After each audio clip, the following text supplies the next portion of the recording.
Lovely. Okay, then moving on. Kristen, hi Jason. I would like to know how both of you choose your next projects. Is it just by mood, or is there a system behind choosing the next picture to work from? I've got lots of beautiful reference photos and are overwhelmed with the decision what to do next, as I would like to do 5 at the same time. Well, what about you, Jason? Okay, regarding the overwhelmed part of it, I think that's because you've got access now to so many images, so many fantastic images. 20 years ago, we didn't. I was using slide film to take my own photos and all the problems that came with that. Unless you was if you want to produce really incredible detailed artwork, I think you need a really incredible reference photo. So you even need to get hold of it. Now you can do it on the internet by paying for them or using free sites, or you need to be a really good photographer in the right lighting at the right time. So there's lots of advantages with that. And okay, so I went off at a tangent then, but I've come back.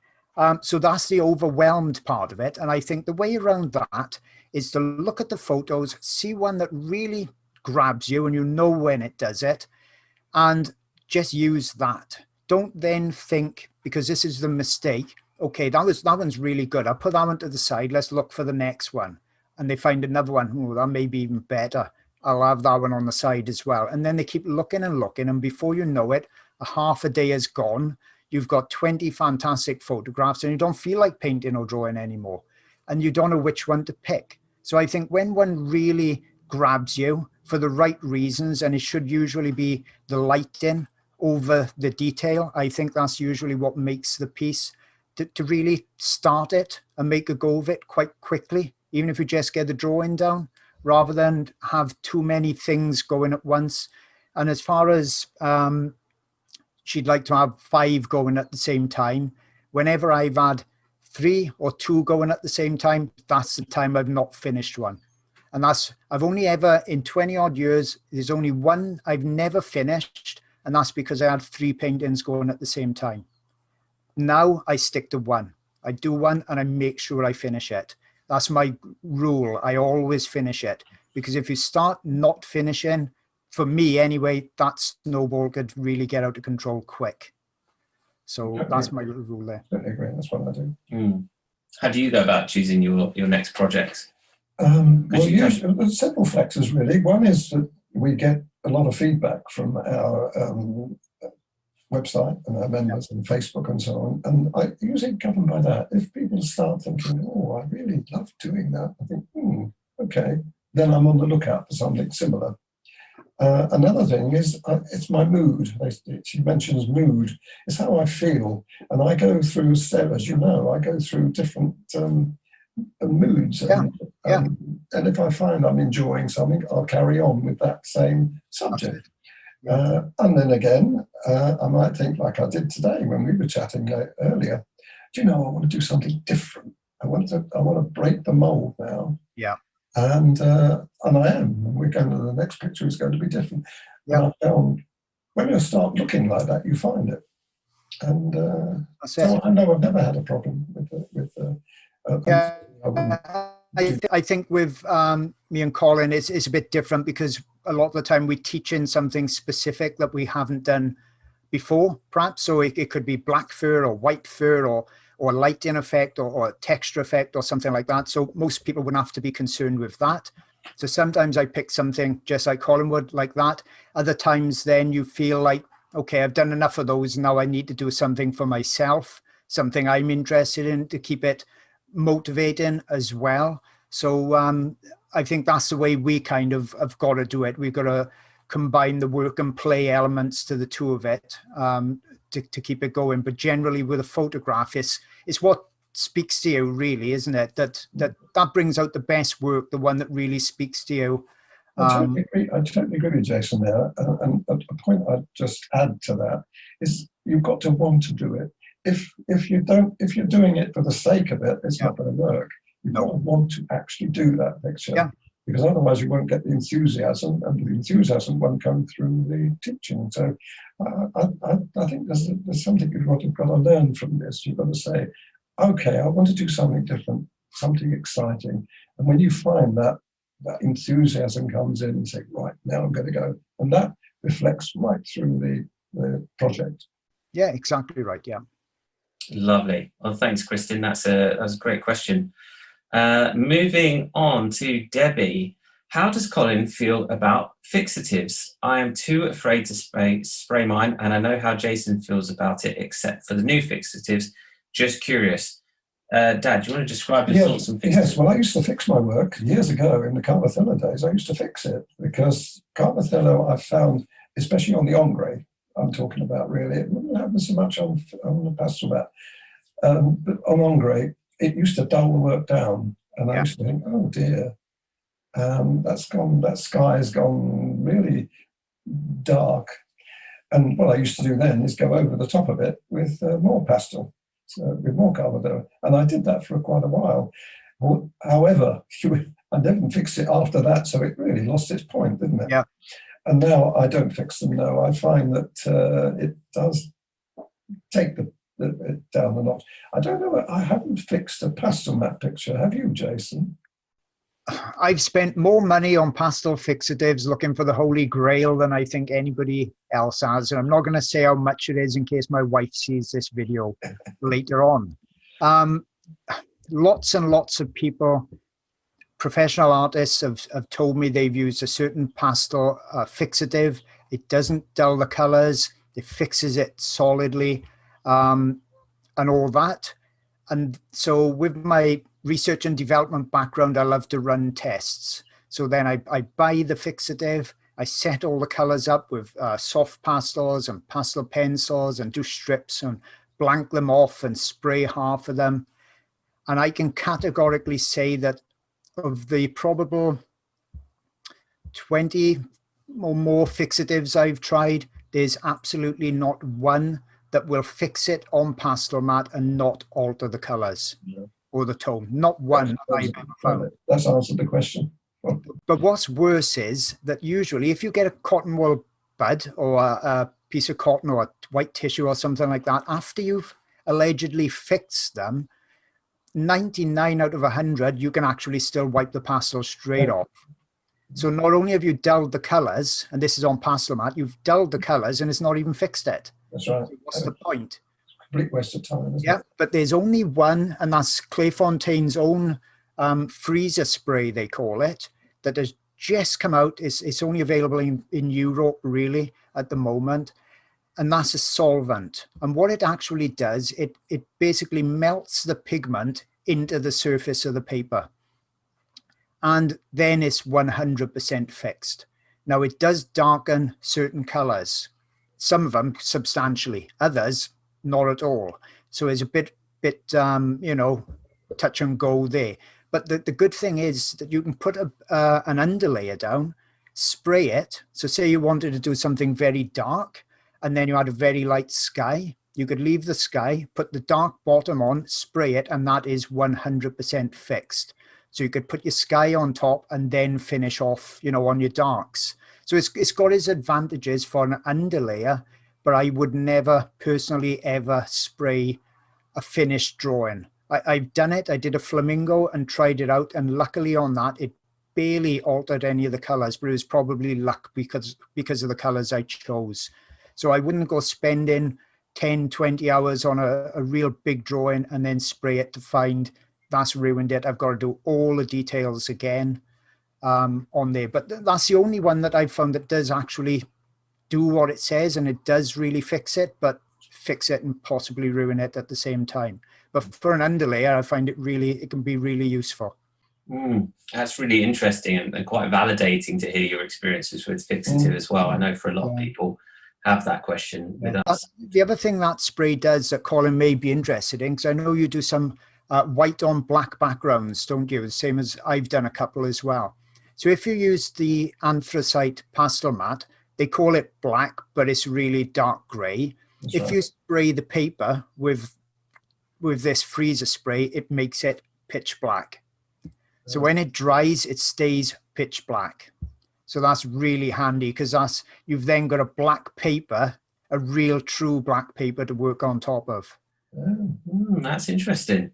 Yeah, really interesting. Well, maybe we'll give that a go, because there's you did a moonlight scene on that, but it's not quite dark. It's not really my kind of scene, though. Sorry. I like the dark grey pastel map very much. That's my favourite. And Oh, right, yeah, yeah. you know, you can get pretty dark with that. I don't know. Yes, definitely. What I say about the spray is I say to people, buy it and try it out. You know, I show on YouTube exactly what it does. I show it darkening the colors and not darkening other colors. And then people complain then when they have it and they say, oh, it darkened the colors. I say, well, yeah, I've shown you that, but you've got to try these things out yourself. I can review things, but get the smallest bottle you can and just give it a go. And if you find it of use, great. Same with the pencils. We like Pitt and Carbothello. Someone else may say they're a bit hard. You know, it comes down to personal preference anyway with all of it, which is good because we're all different. Fantastic. Okie dokie, let's move on to Karen's question. Does the lightfast rating of a pencil influence what colours or pencils you use? You're going to ask me first. What do you think? Yeah. Yeah, I'll ask you the difficult one. Yeah. It doesn't, absolutely not. I don't even look at those colour fastness. I don't even look at them. I choose a pencil because it's a pencil that I want, not because of the light color. If you go through that rule, you could have a lot of problems. Because you say, well, I want to use that colour, but it's not as light fast as that, so I'll use that one and ruin it. Sorry. That's my view. I don't know what Jason thinks, but that's my view. Well, I've never taken notice of that. For the first 3 years, my 4 years with pastels, I took no notice of that either. Nothing at all. Nothing at all. And what I've done with all my pencils, because like you, I've got 4 or more full sets of pencils, but obviously I've got to buy those to review them, otherwise I wouldn't have. It's not like I'm addicted to buying pencils or anything. But what I do, I use my dark grey pastel mat and I make a colour swatch, because the colour of the pencil pretty much never is the colour at the back of the pencil. You know, the little colour they put on the back of the pencil, it just doesn't match up usually. So fairly recently I did that. And funnily enough, I had a bit of card over the one side of these, and they spent the whole of last summer, when we had that really hot weather, on my easel, which is like baked under the sun. And when I put new color on there to freshen them up, there were some colors that was substantially different, right? So I looked then into the light fastness rating on the colors and seeing if they matched up. And sometimes they didn't match up. But what I found was the colors that were the worst were the vibrant purples in particular. Now, what lots of companies do, and I think they do this anyway, quite craftily, they say all our colors in the color range are extremely light fast or very good light fast. Okay, fantastic. But then when you look in that color range, they haven't got any of the purples in there. So what they've done, they've all used the same kind of pigments, and they found, oh, the purples are not very light fast. So some companies, like say Gioconda, that has these very vibrant colors that I really love, have got the purples in there. Other ones then, like say a Carbothello, doesn't have those very punchy purples in there. So they've chosen to say, we're keeping it more light fast, we are taking those colors out, whereas Gioconda is saying, you make the decision. You know, we're saying they're light fast 1, but do you want to use that purple or not? It's up to you. Because otherwise, like Colin says, say you're doing something very vibrant, like a butterfly that needs that color. Are you going to do it a different color to keep it light fast? Or are you going to use that color and make it realistic? And those colors that I found were almost all in the Derwent range, but then they've got those lovely range of colors. So the secret is, I think, don't put your finished work in absolute direct summer sunshine through a window and expect it to last forever. It shouldn't be like that anyway. It should never be in like a conservatory in blasting light. So in that case, if it's kept in good condition, I think it's okay to use the full range. There may be 1 or 2 that really, really alter that I would take out, but it is out of my 4 sets. It's only 1 or 2 in the Derwent, and then I'd have to make that decision. you know, because they do fade a lot. Mm. You agree with that? You said that about pictures in sunlight before, haven't you? Absolutely, yes. We've passed that advice many times on our podcast. Mm. Don't put any of, I wouldn't dream, none of my pictures in hanging anywhere in our house here is in direct sunlight, not one. Yeah. That's not chance, that's because I don't want them to fade, and they will fade, no matter how good they are. Yeah, exactly right. So I wouldn't do that. After all, they're going through glass as well. Yeah. Pastel, so you've got an extra bit of sunlight, and I'm sorry. Yeah, and you can put them behind UV glass, but I'm pretty sure when I looked at UV glass 15 years ago, that put a bit of a color cast on there then, that the UV glass wasn't actually as perfectly clear as normal glass. I think it may be different now, but that would possibly be one way to help it. But I don't really worry that much about the color fastness of the pencils personally. I don't think people have got a lot to worry about when they go starting their picture. They don't want to start worrying about that, because that's another level of anxiety that adds to the ones that they're going to have anyway. They're foreboding.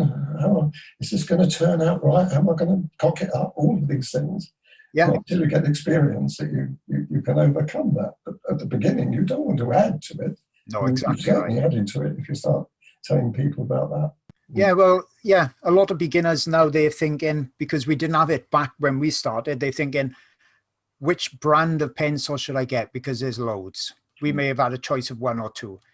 Do we need pan pastels? Do we need pastel sticks? Should they be soft sticks? Should they be hard sticks? Should I buy the really expensive ones or the cheapest ones? Okay. And that's why on lots of my beginner videos, I just say, just use the pencils. Simple as that. One sheet of paper, handful of pencils, you're done. That's it. Then you can relax and concentrate on it. And then if you love it and you think, oh, I'd like to try some pan pastels, buy a couple of colors and add to your set. My sets have taken me 4 years to build up.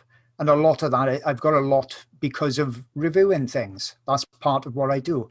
Otherwise, I wouldn't have this much. It becomes so confusing that you don't learn to work with the pencils you got. You're learning to look through your list and try and find the exact match all the time, rather than lay one color down and put another color on top to influence the other color to mix to make that exact color that you want. You're looking for pencil, you know, a new pencil all the time, which is not the way to work, really.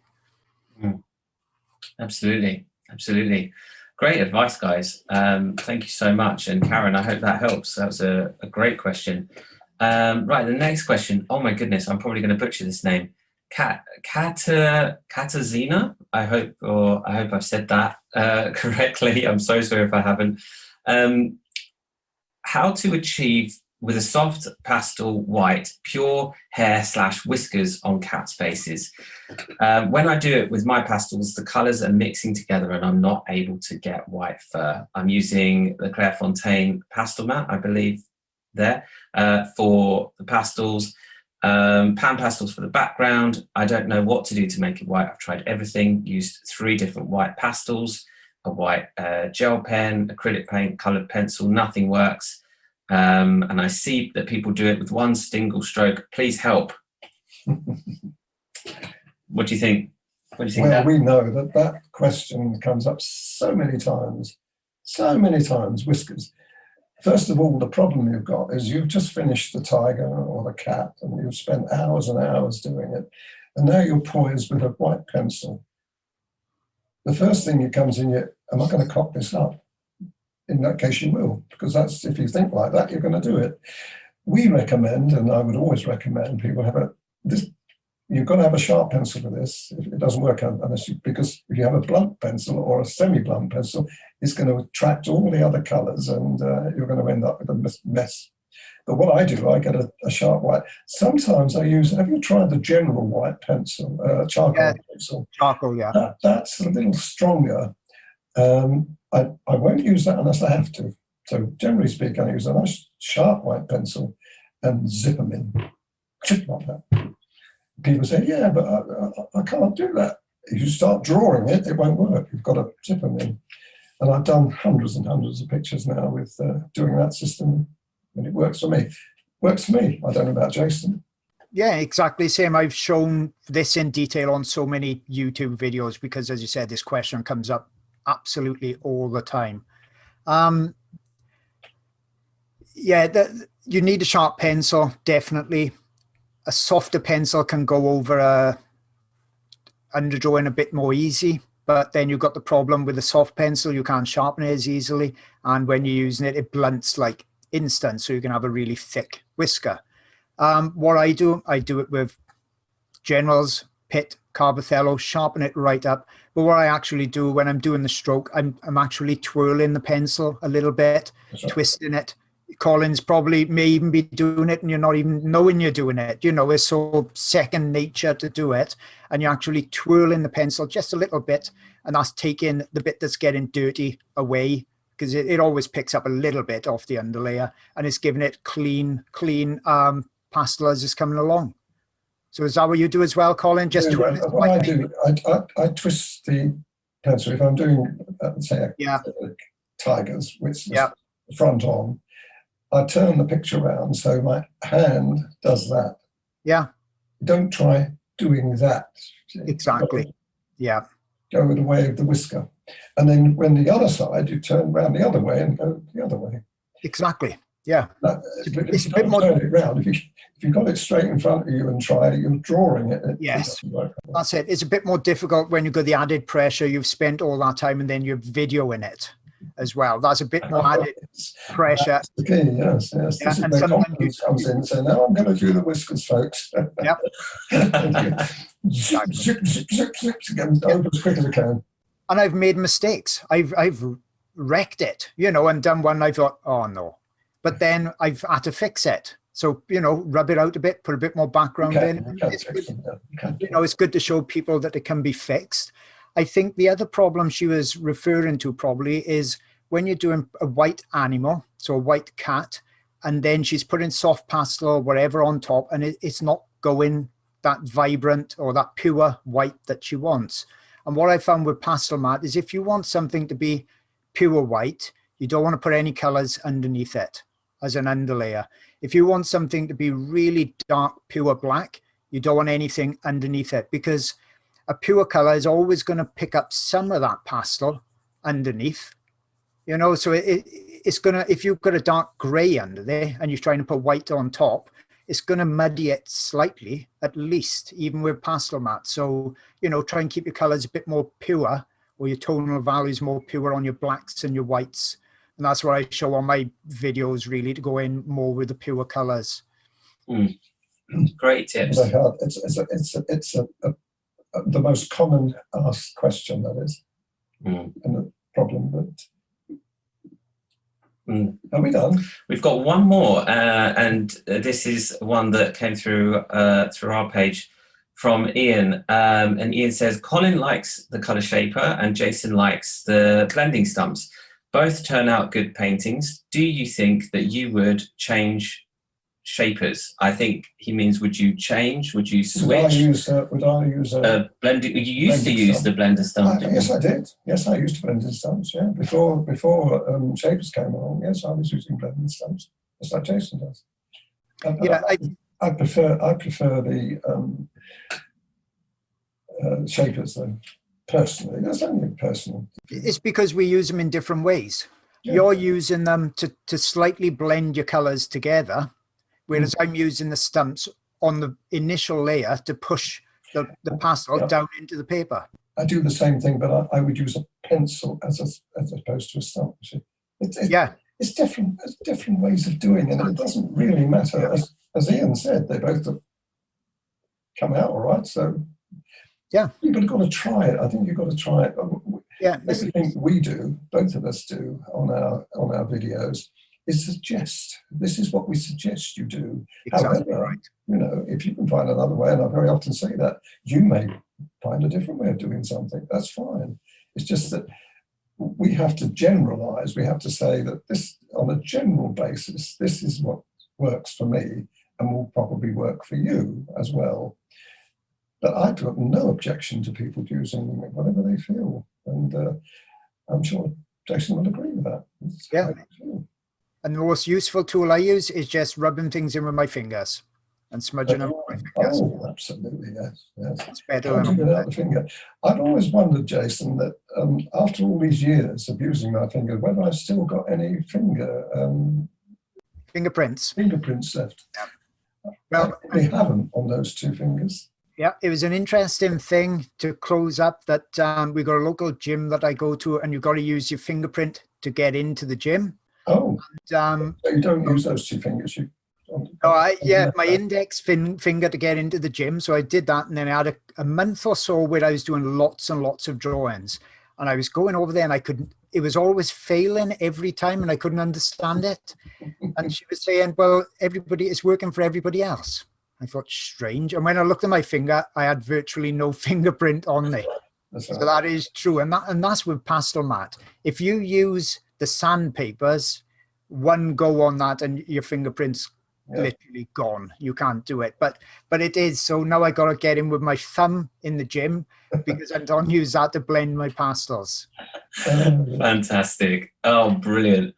Well, thanks guys so much, and thank you everyone for sending your questions. This has been a bit of a mammoth video, but I'm so pleased that we could get together and do this, and hopefully we'll get together and do more in the future.